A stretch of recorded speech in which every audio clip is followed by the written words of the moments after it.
한참 파종기인데 지금 또 뭐 이렇게 간절기라 합니까? 하여튼 일교차가 굉장히 심해서 낮에는 뭐 24도까지 올라가지만 아침에는 우리 가는 골기는 4도를 찍었더라고요. 4도, 5도 이랬습니다. 그래서 일교차 심할 때 건강 유념하시고 건강한 생활하시길 기도합니다. 오늘 우리 모든 믿음의 식구들 함께 믿음의 진보라는 제목으로 같이 은혜 나누고자 합니다. 오늘 본문 말씀은 마태복음 17장 14절부터 20절에 대한 얘기입니다. 우리 그냥 크게 안 읽어도 되니까 나지막한 소리로 같이 한번 읽어보도록 하겠습니다. 14절입니다. 그들이 무리에게 이르매 한 사람이 예수께 와서 꿇어 엎드려 이르되 주여 내 아들을 불쌍히 여기소서. 그가 간질로 심히 고생하여 자주 불에도 넘어지며 물에도 넘어지는지라. 내가 주의 제자들을 데리고 왔으나 능히 고치지 못하더이다. 예수께서 대답하여 이르시되 믿음이 없고 배역한 세대여, 내가 얼마나 너희와 함께 있으며 얼마나 너희에게 참으리요. 그를 이리로 데려오라 하시니라. 이에 예수께서 부짖으시니 귀신이 나가고 아이가 그때부터 나으니라. 이때 제자들이 조용히 예수께 나와 이르되 우리는 어찌하여 쫓아내지 못하였나이까? 이르시되 너희 믿음이 작은 까닭이니라.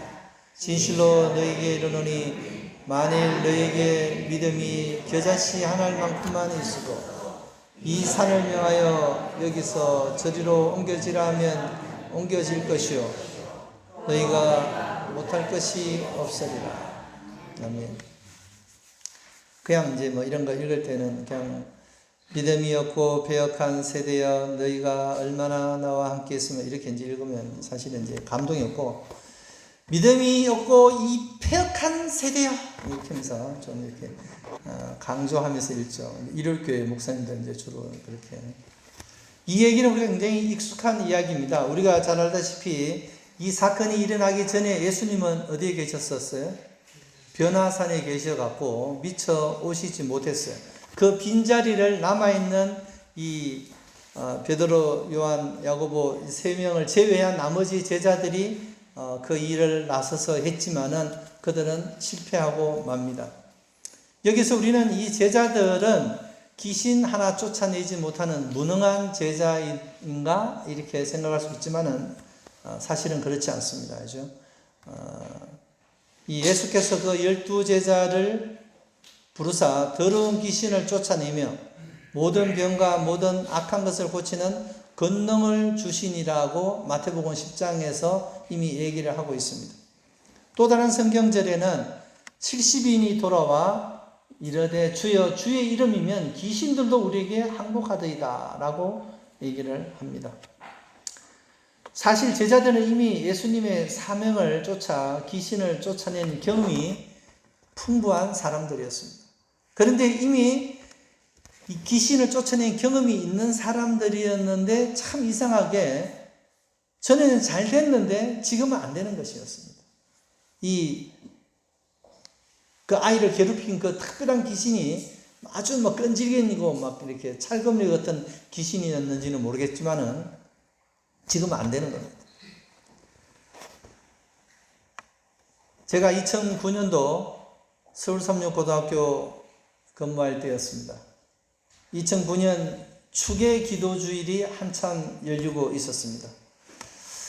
근데 우리 반 여학생 하나가 집회를 하다가 도중에 뛰쳐나가는 거였습니다. 그래서 한 번은 그냥 그렇지 뭐 배가 아픈가 보다 이랬는데 두 번, 세 번 뛰쳐나가고 안 돌아오는 것이었어요. 그래서 너무 이상했어요. 그래서 아이를 개인적으로 면담을 했는데 면담 자체도 거부하면서 아이가 저하고 눈을 똑바로 마주치지는 못하는 거였어요. 너 무슨 일이 있지? 말을 안 한 거였어요. 왜 그러냐? 뭔가 답답하고 강당에 앉아 있으면 뭐가 자기 머리를 짓누르는 같은 느낌도 들고 이 사람 죽었는 막 이런 시체라든지 막 피 흘리고 있는 이런 사람들의 모습이 눈만 감으면 막 이렇게 휙휙 지나간다는 거였어요. 특히 강당에만 들어가면 그 증상이 너무 심해져 갖고 숨을 쉴 수가 없다는 거예요. 그래서 도저히 집회에 자기가 참석을 못하겠다. 빼달라고 얘기했어요. 그래서 집회에 그러면 도르지 마라. 네가 힘들면 도르지 말고 그냥 교실에서 성경을 보고 조용히 묵상하고 있으라. 하지만 저는 이제 그거를 그냥 놔둘 수가 없었죠. 부모님한테 전화를 걸었습니다. 부모님은 울상이었어요. 아이가 이미 그런 증상이 있은 지가 몇 달이 됐다는 겁니다. 그래서 우리 집에 와줄 수 있으면 와달라고 요청을 했어요. 그래서 그 당시에 이제 목사님이 유몽희 목사님이었어요. 강사로는 그 박명호 목사님이라고 이 귀신들을 쫓아낸 경력이 두세 번 정도는 있었던 목사님들이었어요. 그래서 목사님 이러이러한 상황입니다. 이게 아주 강력한 귀신이기 때문에 한 분 가셔서 안 되고 두 분 다 가셔야 됩니다. 그래서 두 분의 목사님을 모시고 거기에 아이의 집을 방문했어요. 아이의 집은 대치동에 있는 강남의 70평짜리 아파트였어요. 거실이 우리 집 거실보다 거의 한 2배 내는데 막 대리석으로 막 이 아파트를 쫙 꾸며놨는데 그 달랑 3식구 살고 있는 거예요. 그런데 이제 딱 들어갔는데 그 아이 이름, 여학생 이름이 이제 하은이라고 하는 아이인데, 저들이 이제 조금 늦은 시간에 갔어요. 오후 한 4시 정도 돼서 갔는데, 띵동 그러니까 아이가 나왔는데 엄마가 이제 문을 열어주고 아이가 뒤에 서 있는데, 그 까만 개인데, 그렇게 새까만 개는 저는 처음 봤어요. 아주 새까만 개인데, 그 옛날에 제가 뭐 고등학교 때 그 오맨이라고 하는 영화를 봤는데, 그 오맨이라는 영화에 보면 그 영화가 조금 이제 이렇게 사단하고 예수님하고의 싸움하는 뭐 이런 영화인데, 그 아주 새까만 개가 나오는데 그 개처럼 까만 개를 품에 안고 누구신데 왔어요? 이러는데 아이가 우리를 못 알아보는 거예요. 야, 이상하다. 이거 내가 담임을 지금 1년째 다 돼가고 있는데 나를 못 알아보고 누구신데 왔어요? 이러는 거예요. 그래서 앉아서 이제 같이 예배를 드렸어요. 예배를 드렸는데 애가 우리 쪽으로 고개 돌리지 못하는 거예요.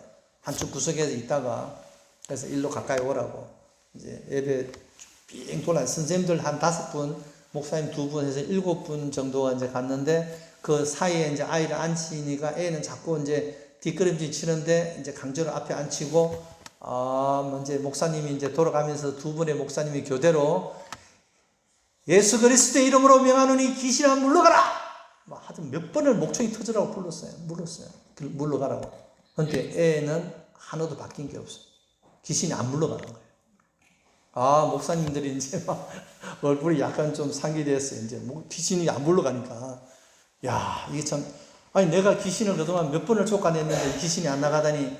그래서 강력하게 한 번, 두 번 더 귀신을 쫓아낸다고 외치고 도저히 안 되겠습니다. 우리 통성으로 돌아가면서 기도를 합시다. 그래서 목사님 2분이 기도를 하고 우리 또 같이 왔는 선생님들 3분이 기도를 하고 이제 아주 전심으로 진짜 기도를 했습니다.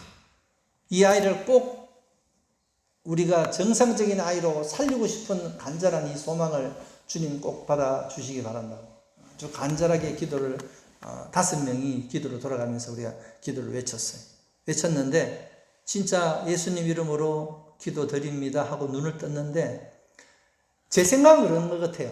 아이의 눈빛이 바뀌는 것 같아요.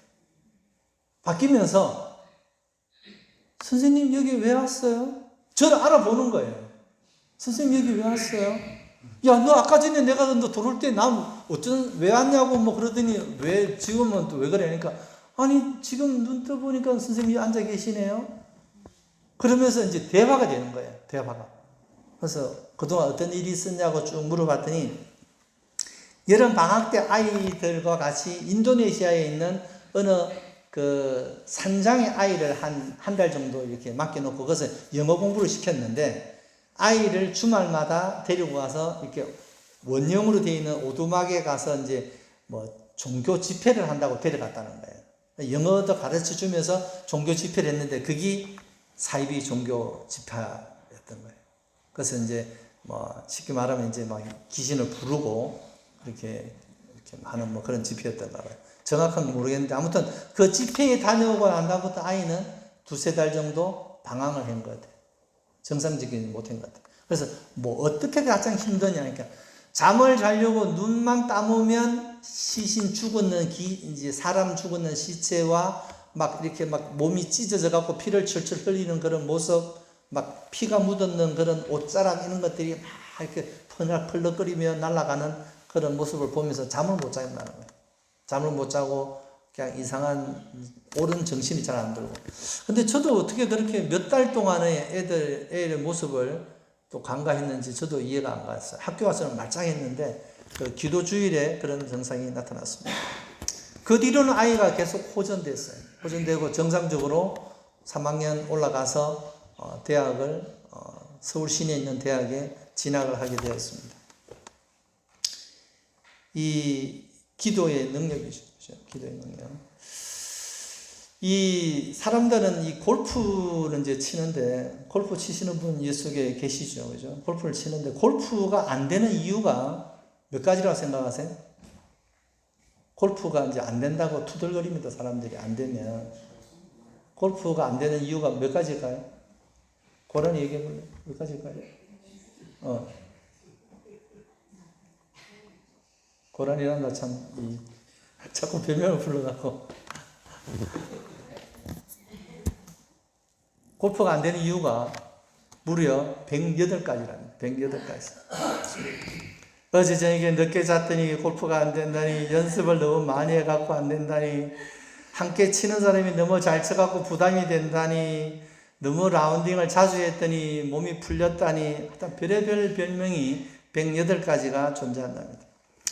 여러분, 중요한 것은 전문가는 실수하지 않는다는 겁니다. 선수는 그죠? 실수를 안 한다는 겁니다. 실수를 하다가도 빨리 그 실수를 잊어버리고 새로운 국면에 빨리 접어든다는 거죠. 그죠? 그런데 친구가 하면 또 기가 차게도 잘 맞고 잘 맞는 말씀이 잘 맞습니다. 그죠? 그런데 예수님은 이런 실수를 얘기하는 게 아니고 믿음이 적은 까닭이라고 얘기를 하십니다. 진실로 너희에게 이르노니 너희가 겨자씨만한 작은 믿음만 있으면 산을 옮길 거라고 말씀을 하십니다. 그죠?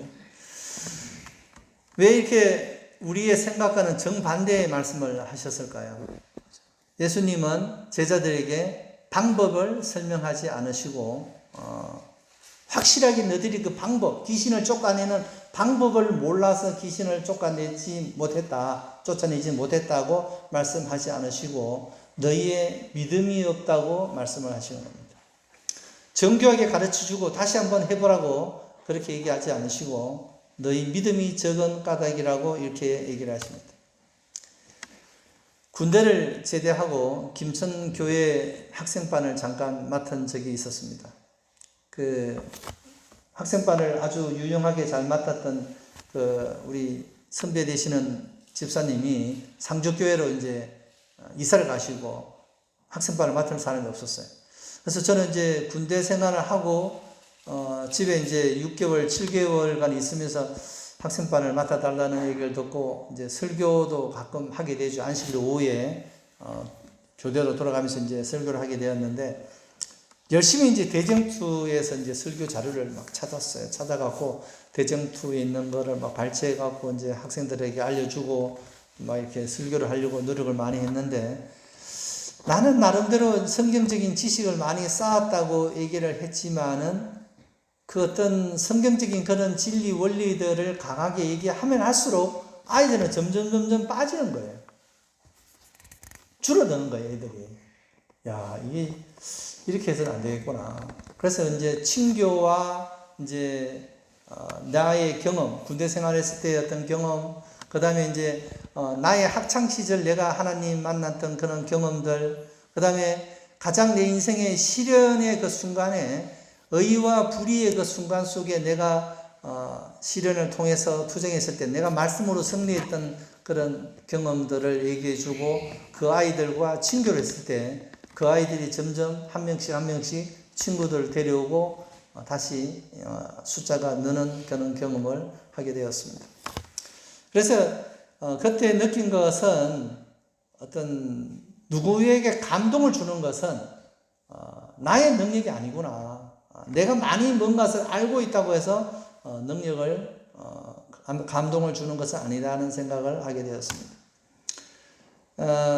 자전거를 이제 꽤 오래 탔습니다. 자전거를 거의 뭐 한 10년 가까이 그렇게 탔었는데, 자전거를 열심히 이제 전국 투어도 한 2번 했습니다. 전국 투어라고 하는 것은 저기 이제 인천에 그 관문이라고 하는데 그 이제 배가 있는데 돌았다는데, 거기서부터 시작해서 부산 그 하구투까지 600km를 타고, 또 우리나라 5대 강이 있어요.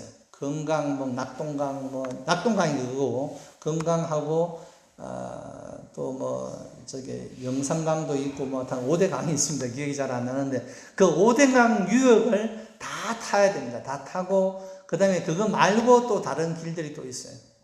또 제주도까지 갔다 와야 됩니다.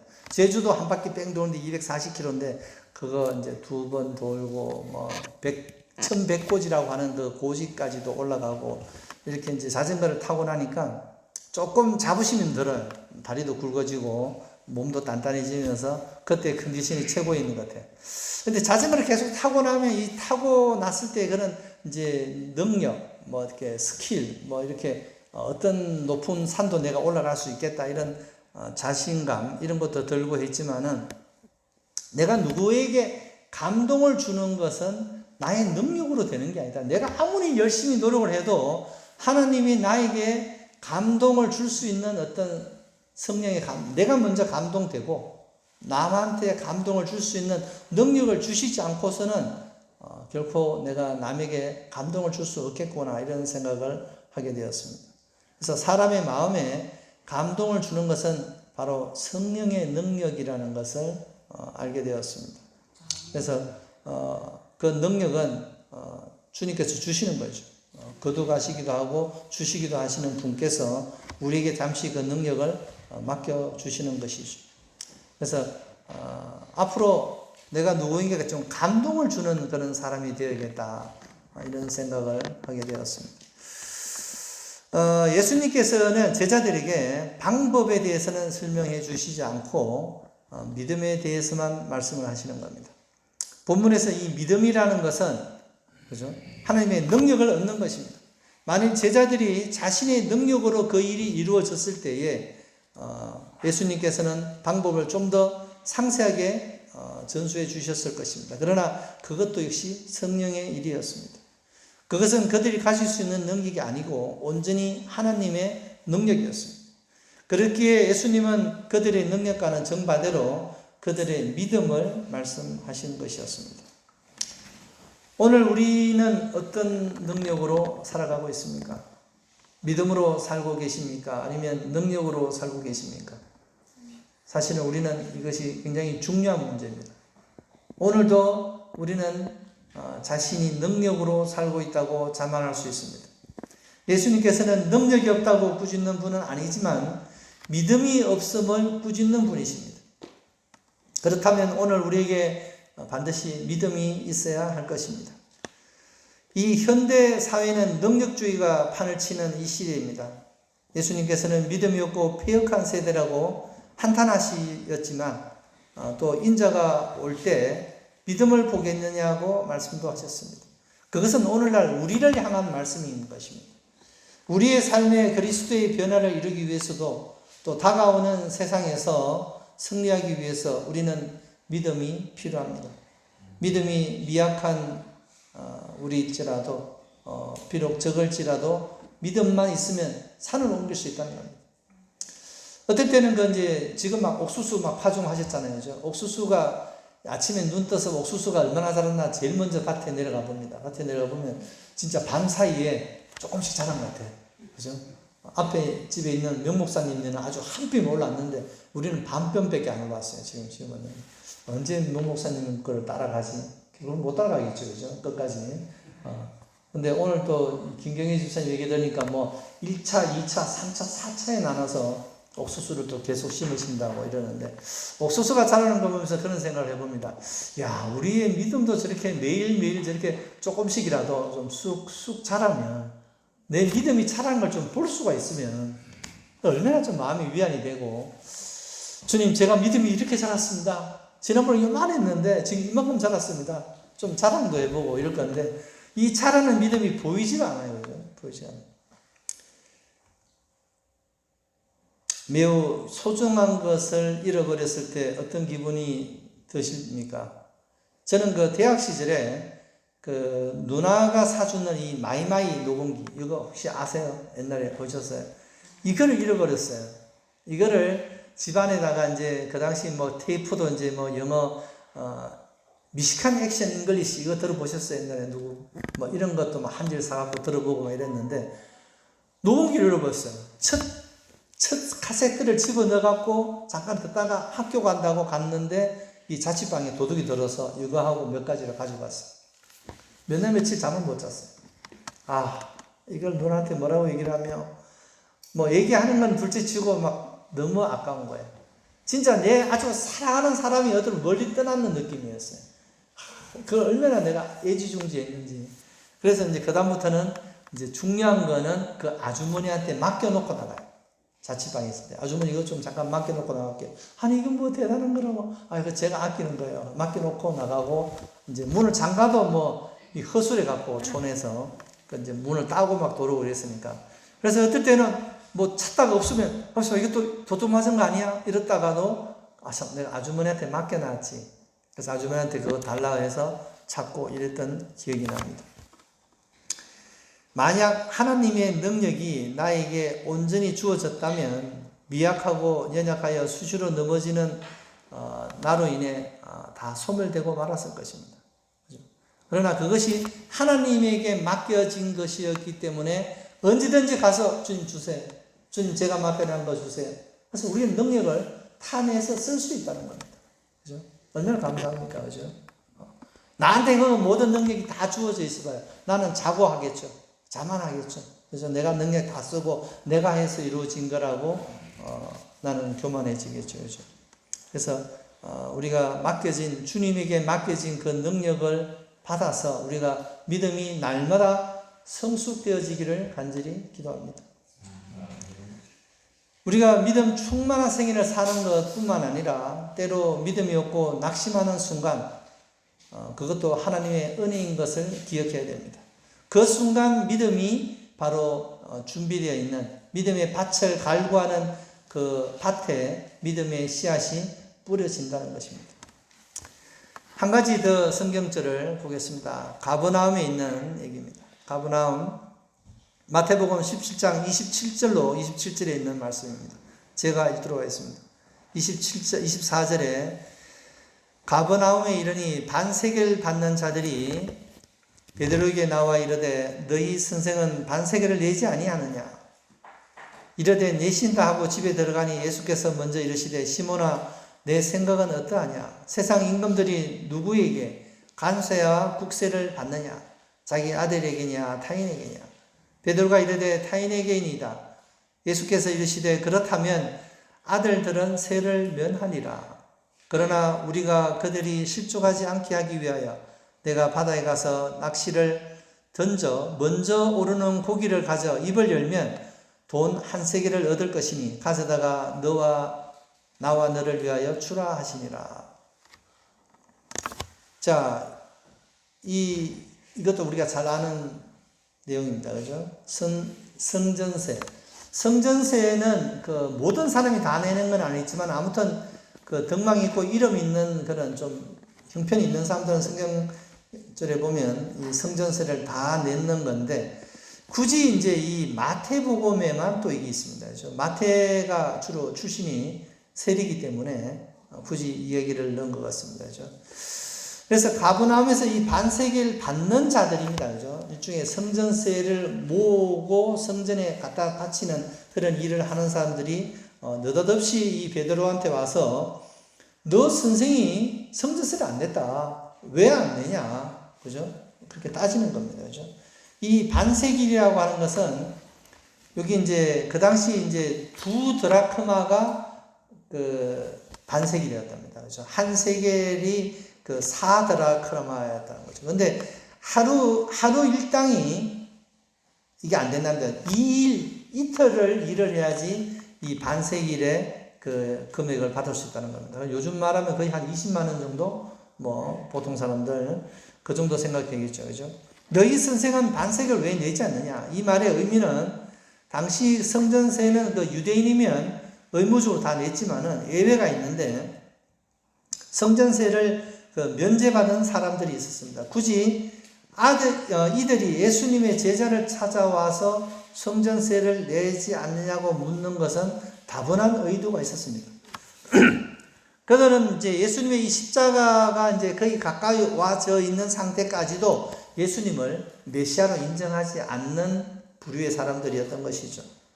예수님은 이 성전하고 관련이 없다고 치부하는 거죠. 그죠?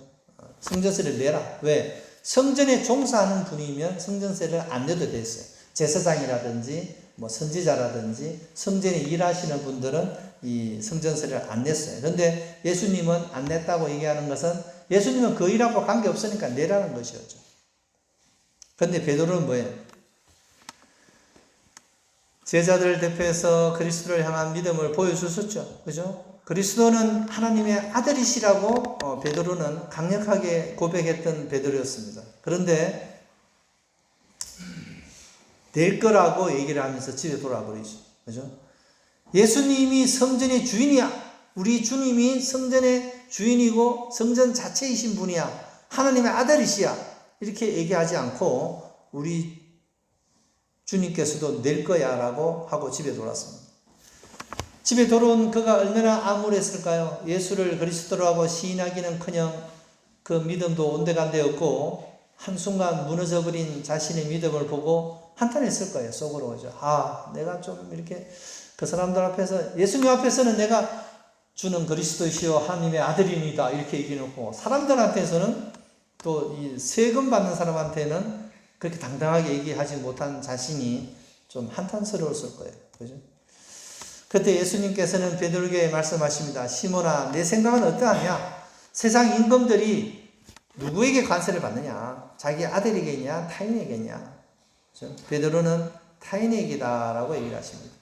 그러면 예수님께서는 아들들은 세를 면하니라. 그러면서 바다에 가서 낚시를 해갖고 건져 올린 물고기의 입을 열면, 낚시 바늘을 언제 빼야 될 거 아닙니까? 그죠? 입을 열면 한 세겔이 들었어요. 반 세겔도 아니고 한 세겔. 그러면 한 세겔은 2인분이니까 두 사람의 성전세를 낼 수 있는 거죠. 그걸 가지고 너하고 나하고 성전세를 내라라고 얘기를 하시는 겁니다. 우리는 여기서 예수님의 참된 메시아의 모습을 보게 됩니다. 물고기에게서 한 세겔을 얻으신 모습, 그보다도 더 결정적인 장면이 있습니다. 당신을 메시아로 인정한 사람의 실수만을 보듬어 주고자 하는 것도 아니었습니다. 그분은 도로 오해하기 쉬운 그들을 위해서 당신을 메시아로 인정하지 않는 그들의 실수까지 보듬어 주셨습니다. 그래서 그분은 더욱더 메시아의 모습을 보여주기 위해서 물고기를 동원하셨던 것이죠. 그 다음에 그 실수하고 돌아온 그 베드로를 책망하고 꾸짖지 않으시고 뭡니까? 그 베드로를 어루만져 주시는 거죠. 그죠? 세는 아들들이 내는 거야. 우리가 내자. 그 다음에 물고기를 잡아갖고 와서 열면 내가 너하고 나하고의 성전세를 준비해 놨어. 그거 가지고 가서 내라. 이 베드로의 그 민망하고 무한한 그런 모습을 어루만져 주시는 예수님을 볼 수 있죠. 그죠? 책망하지 않으시고, 그죠? 우주의 주인이시고 만물의 주인이신 분께서 한 세겔, 반 세겔이 없어서 안 내는 것이 아니라는 것이죠. 온 천하의 주인인 것을 나타내신 것이죠. 글씨가 작아서 안 보이시죠? 베드로는 세금 받는 자의 질문 가운데서 성전에 대한 그리스도의 충성에 관계되는 은근한 암시를 알아차렸습니다. 그는 선생의 명예를 수호하기 위한 열성으로 주님과의 상의도 하지 않고 예수님께서도 세를 바칠 거라고 성급하게 대답해 버렸습니다. 조금 전만 해도 베드로는 예수님을 가리켜 하나님의 아들로 시인하였으나 이제 그는 그의 선생의 신분을 설명할 기회를 놓쳐버렸습니다. 예수께서 세를 바칠 것이라고 수금하는 자에게 대답함으로써 베드로는 제사장들과 관원들을 유포시키려고 애쓰는 예수에 대한 거짓된 관념을 사실상 인정한 것과 다름이 없습니다. 7의 소망 433페이지에 나와 있는 말씀입니다. 어쩌면 우리에게도 이 베드로와 같은 이런 모습이 존재하는지 모르겠습니다. 나름대로 나는 큰 믿음을 가진 하나님 앞에서 꽤 멋진 모습으로 당당하게 신앙생활을 하고 있는 그런 믿음의 사람이라고 자부하고 있지만은 어느 한순간 어떤 유혹이 왔을 때 나도 모르게 한순간 믿음을 잃고 허무한 상태에 빠질 때도 간혹 있지 않습니까? 그러나 예수님은 오늘날 당신을 향한 믿음을 가지지 못한 자들, 우리를 위로하고자 하십니다. 그리고 아주 작은 믿음이라도 가지라고 얘기하십니다. 그 믿음이 자라났을 때 산을 옮길 수 있다는 겁니다. 우리의 믿음은 날마다 자라나게 될 것입니다. 우리가 하나님의 능력을 굳건히 붙잡을 때 우리의 믿음은 자라나게 될 것입니다. 산을 옮기는 믿음으로 주님의 일을 하게 되리라고 소망합니다. 예수님은 때때로 넘어지는 우리에게 말씀하십니다. 너희 믿음이 적은 영혼이라. 이것은 우리의 능력이 부족해서가 아닙니다. 우리에게 하나님의 능력이 부족함을 말씀하는 것입니다. 큰 믿음으로 우쭐할 수도 또 작은 믿음이라고 낙담할 수도 없는 것입니다. 오늘 우리가 살펴본 예수님의 메시아로서의 모습은 당신 안에 믿음이 없은 우리를 위로하시고 나의 능력이 아니라 믿음으로 살아가라고 말씀하시는 분이십니다. 우리의 믿음이 적을지라도 그것이 자라면 산을 옮기는 것처럼 우리의 삶을 믿음으로 사시면서 이 믿음의 씨앗이 점점 더 커져가기를 오늘도 소망해 봅니다. 때때로 넘어지고 좌절할지라도 우리의 믿음이 끝내 하나님 안에서 점점 자라서 크게 번성해서 그 안에 열매, 성령의 열매를 맺어 살아가시기를 간절히 기원합니다. 그런 저와 여러분 다 되시기를 간절히 바라면서 말씀을 마치겠습니다. 다 같이 기도하겠습니다. 사랑과 은혜의 하늘아버지, 오늘 우리에게 믿음을 주시니 그 은혜가 감사합니다. 늘 우리의 믿음 없음 부족함을 아시고 하나님의 능력으로 살게 하시니 또한 은혜가 감사합니다. 주님, 그 말씀과 같이 이 세상에서 믿음으로 살아가는 사람이 되고자 하오니 저희의 믿음 없음을 도와주시고 주님 안에서 우리의 믿음을 새롭게 하여 온전히 믿음으로 살아가는 주의 모든 자녀들 되게 하여 주시옵소서. 우리에게 맡겨진 믿음이 날마다 자라서 진보를 이루게 하시고 훗날 이 믿음으로 어떤 시련도 굳건히 이겨나가며 주의 나라에 이를 때까지 승리하게 하여 주시옵소서. 사랑의 주님, 예수님 이름으로 간절히 기도드립니다.